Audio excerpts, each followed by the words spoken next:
प्रिय विद्यार्थियों, मैं Prakash Chand Bairwa, assistant professor in ABST government PG college Dausa. BCom part third ABST के paper first auditing and management accounting. Auditing में आज हम एक प्रश्न है, अंकेक्षण की महत्वपूर्ण अवधारणाएं कौन कौन सी हैं समझाइए। तो आज हम अंकेक्षण की जो महत्वपूर्ण अवधारणाएं हैं उन पर चर्चा करेंगे। तो अंकेक्षण की जो महत्वपूर्ण अवधारणाएं हैं उनमें पहली है अंकेक्षक की स्वतंत्रता की अवधारणा। तो किसी भी पेशे में स्वतंत्रता एक अनिवार्यता होती है। स्वतंत्रता उस संदर्भ को व्यक्त करती है जिसमें एक व्यक्ति के निष्कर्ष किसी दूसरे व्यक्ति के लिए प्रतिकूल नहीं होते।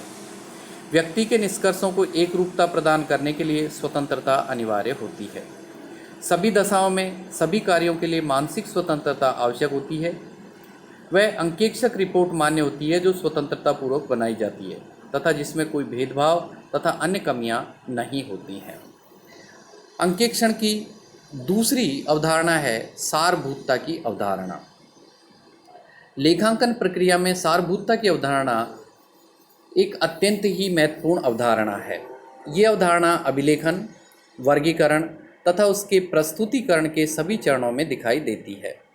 ये बहुत ही आवश्यक व उचित है कि अंकेक्षक ऐसी मदों के बारे में निर्णय करे कि वह मदें एक अंकेक्षक के लिए सारभूत हैं या तुच्छ हैं। एक अंकेक्षक को सारभूत मदों के लिए उचित व विश्वसनीय आंकड़े एकत्रित कर लेने चाहिए। सारभूत मदों को वित्तीय विवरणों में उचित तरीके से प्रदर्शित करना चाहिए। अंकेक्षण की तीसरी अवधारणा है सही एवं उचित की अवधारणा। अंकेक्षण में सही एवं उचित की अवधारणा भी एक आधारभूत अवधारणा है। सही व उचित शब्द ये स्पष्ट करते हैं कि संस्था के लेखांकन विवरणों द्वारा दर्शाए गए परिणाम संस्था की सही आर्थिक स्थिति का निरूपण करते हैं। अंकेक्षक को अंकेक्षण करते समय जो खाते अंकेक्षण के लिए दिए गए थे वे खाते सही व उचित स्थिति को प्रकट करते हैं। यहाँ लेखांकन विवरण बनाते समय अंकेक्षक को खातों का सत्यापन करना पड़ता है कि सभी संपत्तियां, दायित्व, आय व व्यय जिनका उल्लेख विवरण में किया गया है वे लेखांकन सिद्धांतों के अनुरूप हैं, नीतियां प्रासंगिक है तथा किसी भी सारभूत राशि को अथवा लेन देन को छोड़ा नहीं गया है। अंकेक्षण की चौथी अवधारणा है लेखांकन नीतियों के प्रकटीकरण की अवधारणा। महत्वपूर्ण लेखांकन नीतियों का प्रकटन बहुत अनिवार्य व महत्वपूर्ण भी है। कुछ परिस्थितियों में लेखांकन नीतियों का प्रकटीकरण कानून द्वारा आवश्यक कर दिया गया है। वित्तीय विवरणों के औचित्य को सुनिश्चित करने के लिए वित्तीय विवरणों के तैयार करने में अपनाई गई लेखांकन नीतियों का प्रकटन आवश्यक है। ये प्रकटन वित्तीय विवरण का आवश्यक भाग भी होता है। पांचवी अवधारणा है अंकेक्षण एवं अनुसंधान। अंकेक्षण कभी भी विशिष्ट घटनाओं के अन्वेषण का उत्तरदायित्व नहीं लेता है और न ही परिस्थितियों की पूर्वकालिक धारणा रखते हैं। अंकेक्षक प्रतिवेदन हेतु तलाशता है जो उसे लेखों के सामान्य परीक्षण द्वारा जिसे वह सामान्य तकनीकी अपनाने पर ज्ञात करता है, जब वह की परिस्थितियाँ विशिष्ट जांच, कपट, अशुद्धि, अनियमितताएं आदि के लिए निमंत्रित करते हों।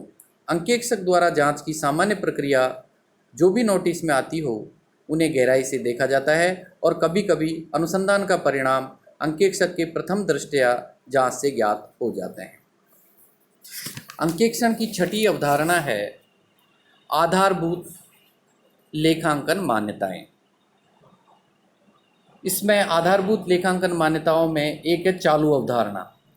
ये मान लिया जाता है कि उपक्रम के कार्य निकट भविष्य में अनुकूलतम रूप से निरंतर चलते रहेंगे। दूसरी है इसमें एक रूपता।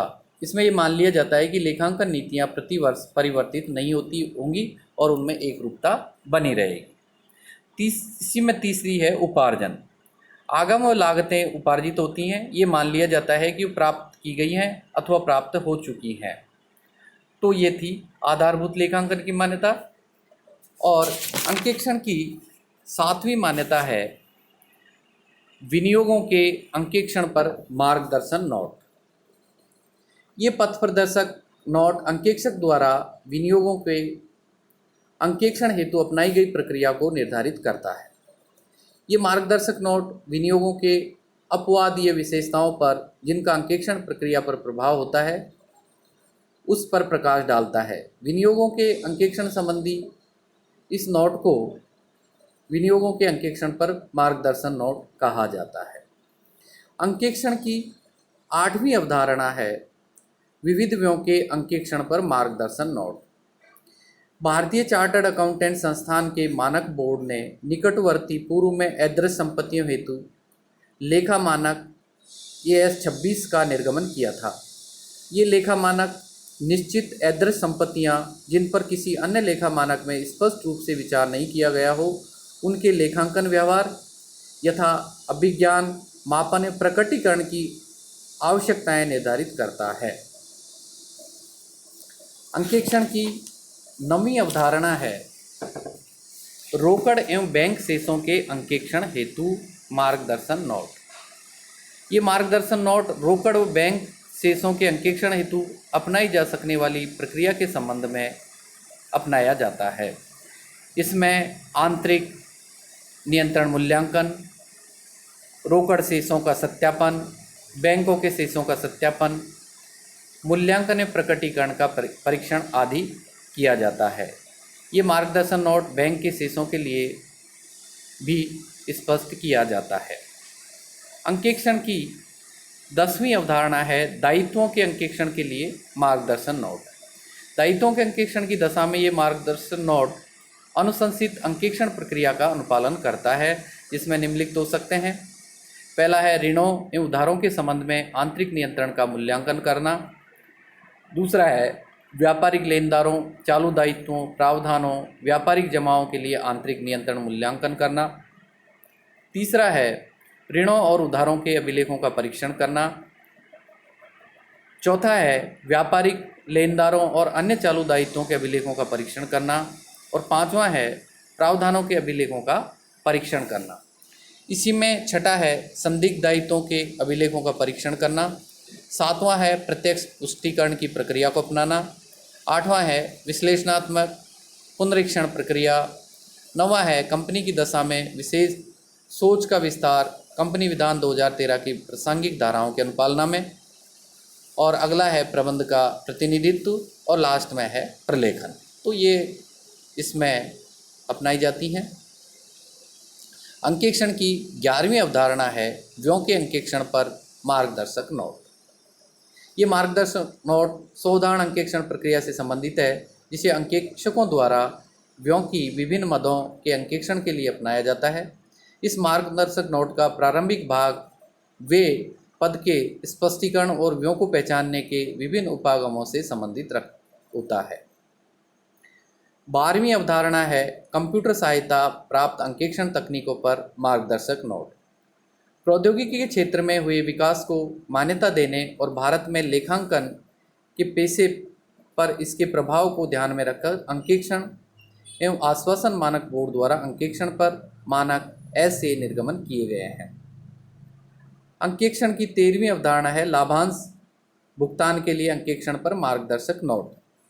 भारत में अंकेक्षण एवं आश्वासन मानक बोर्ड द्वारा लाभांश भुगतान के अंकेक्षण पर एक मार्गदर्शक नोट निर्गमन किया, जिससे कि लाभांश भुगतान की तकनीकी जटिलताओं के समाधान हेतु सदस्यों के पंक्तिबद्ध रखा जा सके। अंकेक्षण की 14वीं अवधारणा है पूंजी एवं संचयों के अंकेक्षण पर मार्गदर्शक नोट। अंकेक्षण एवं आश्वासन मानक बोर्ड द्वारा पूंजी तथा संचयों के अंकेक्षण पर एक मार्गदर्शक नोट निर्गम किया,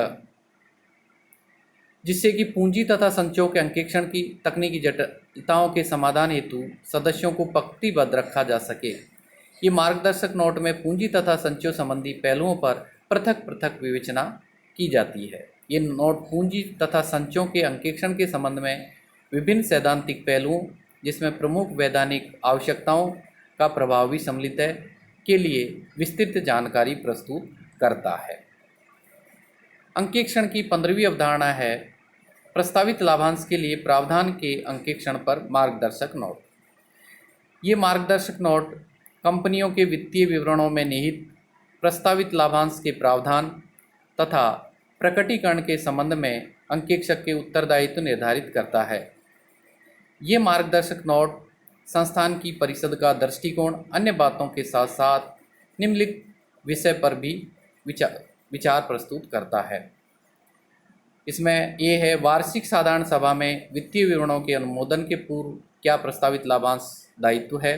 बी है, प्रस्तावित लाभांश हेतु वित्तीय विवरणों में प्रावधान करना सत्य उचित दृष्टिकोण और उसी स्थिति में प्रकटीकरण आवश्यक हो। 16वीं अवधारणा है समेकित वित्तीय विवरणों के अंकेक्षण पर मार्गदर्शक नोट। इस मार्गदर्शक नोट का मूल उद्देश्य सदस्यों को आलोचनात्मक विषय जो समेकित वित्तीय विवरणों के अंकेक्षण करते समय उदित हो सकते हैं के समाधान हेतु विस्तृत रूप से पथ प्रदर्शन करना होता है। उदाहरण के लिए, समेकित वित्तीय विवरणों के अंकेक्षण का उद्देश्य समेकित वित्तीय विवरणों के अंकेक्षकों से प्रत्याशा, उसकी तुलना में परियुक्तियों किस्म नियंत्रण मानक की उपयुक्तता, समेकित वित्तीय विवरणों का अंकेक्षण करना, समेकित वित्तीय विवरणों की प्रमुख विशेषताएं तथा उनके अंकेक्षण पर प्रभाव, समेकित समायोजनों के प्रकार, रिपोर्ट करने का उत्तरदायित्व, ऐसी स्थितियां जब मूल वित्तीय विवरणों का अंकेक्षण ही समेकित वित्तीय विवरणों का अंकेक्षक होता है। तो इस प्रकार ये अंकेक्षण की महत्वपूर्ण अवधारणाएं थी जिन पर आज हमने चर्चा की। धन्यवाद आज के लिए।